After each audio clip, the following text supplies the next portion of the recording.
Hi, welcome to EROTECH Solutions. This is Nanda.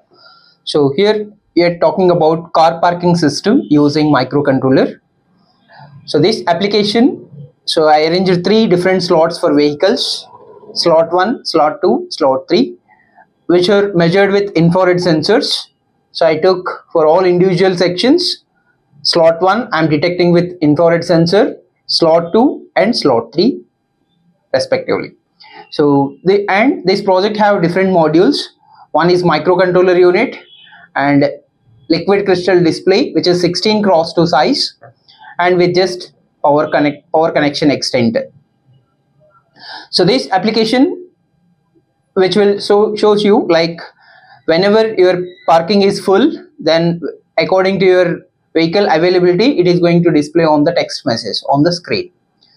So coming to the hardware connections, so anyway the sensor have 3 lines: VCC, ground and output line.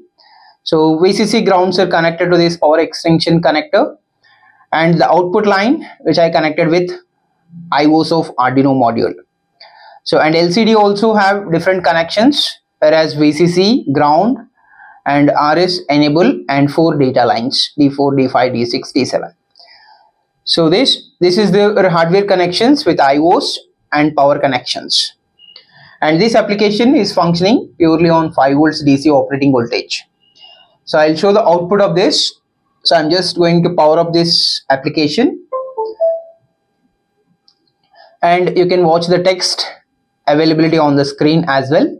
So once I park the vehicle in the slot 1, so this is my vehicle, and once I placed the first vehicle on the sensor on the slot, then which is going to show you on the screen, so slot 1 is full. The second slot, so I'm just arranging the second vehicle on the slot. So you can find out the text on screen, which is second vehicle, and whereas moving to third one, so third slot is also filled.